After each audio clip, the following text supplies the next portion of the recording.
A loud beeping awakes you. The sharp vibrations echo throughout your brain. You instinctively pull your hand back to feel the back of your head, where a faint scar is.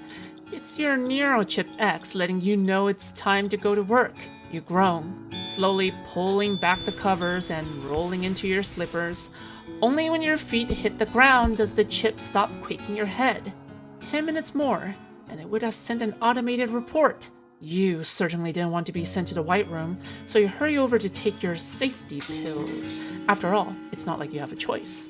The daily broadcast tells you that you have to take them in order to offset the nauseating symptoms of the neurochip. Once you finish up, you trudge out the door, where you find armed security forces patrolling the streets, with drones hovering about, scanning citizens at random. It's another beautiful day in Paradigm, a state originally founded by a CEO group, currently ruled by the fourth CEO Lord of Paradigm Conglomerate Cybertrading, who is directly inspired by Curtis Yarvin's model of neo-monarchy and based off of early 21st century China. You hurry off to work, keeping your head down, trying not to make eye contact with the armed security guards.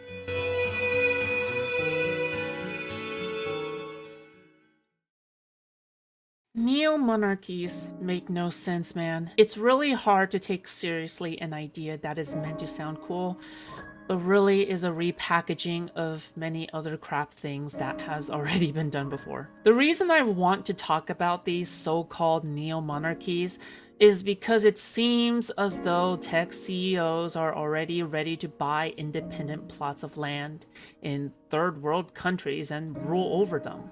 The mind behind this is tech bro Curtis Yarvin, aka Mensch's Moldbug, who has been in the far-right conservative world for years, trying to argue for a way to unironically modernize a dictatorship. His theories and philosophy unfortunately have a third grader's understanding of good politics and states. However, because he has influence over powerful men like tech bro Peter Thiel and Vice President JD Vance, we unfortunately have to talk about the aforementioned third grader's understanding. Basically, the whole idea of the system of governance that Yarvin pushes for is an absolute one-party dictatorship based on a corporate structure. The CEO king would be the ruler of their city-state, where a group of elites and advisors would make the decisions, and the common people have basically no say. The monopoly on violence is solely owned by the state. Modern society suffers from the cathedral, a so-called loose network and web of institutions, colleges, and state governance that reinforces propaganda. Name cathedral, referencing how this liberal network is much like a religion, where people put their faith into science and what so-called academics tell you. Maybe you are wondering, oh my god, Foodshops, why are there so many questions? Well, it's because when I was reading Curtis Yarvin's An Open Letter to Open-Minded Progressives, his advocacy for his supposed governing systems held no answer for such nuances in the details. I mean, maybe the nuances are in other parts of his works, but let's just say I'm not impressed so far by his writing. His other big contribution idea-wise is the idea of the cathedral, which is essentially his idea of institutional propaganda. It was already in one form or another propagated by the conservative right. It is not his idea originally. It's always been a pretty mainstream idea. His critiques of the cathedral, forming up of current sciences, philosophies, and the media apparatus, oftentimes ignore the proper reasons why the so-called cathedral is made in the first place. Scientists have to go through rigorous, repetitive testing in order to achieve results. And even then, papers and results have to go through a system of further testing and peer reviews before emerging more and more prominently as a scientific fact. Even something widely believed as a scientific fact can be disproven down the line. You really can't just dismiss such facts so readily just because it came from the cathedral. I don't doubt that there are issues with the media apparatus or with academic circles For example, the media could have covered some global conflicts better, and sourcing old, inaccurate papers is definitely a thing within academic circles. But the cathedral as a concept seems more equipped to dismiss the whole system outright, rather than giving specific critiques that are actually productive. What is exactly the usage of the term cathedral?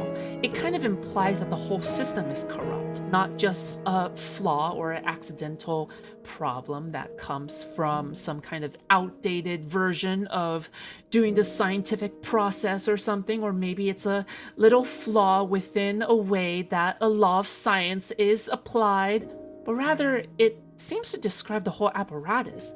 Oh no, it's not just a little something that needs to be proved. The whole system has to go. The whole system needs to be thrown away.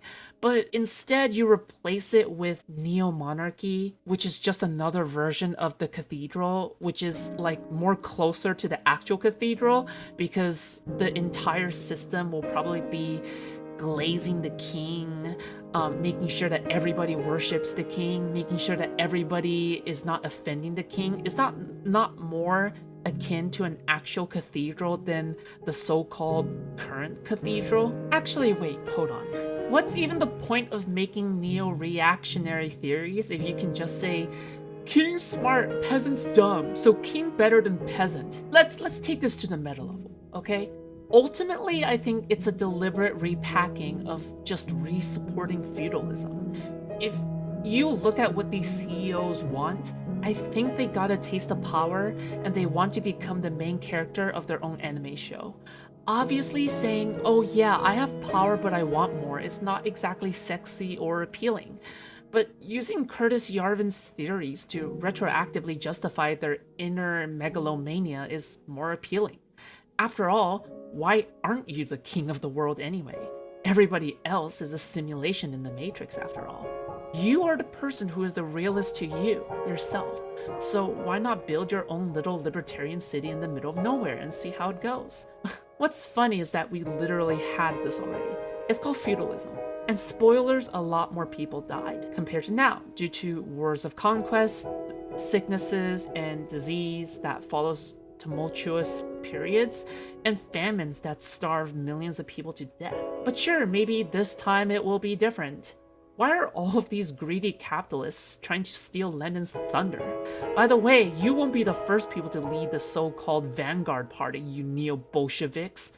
Good thing the USSR never starved anybody because they just simply thought they were smarter than the average worker.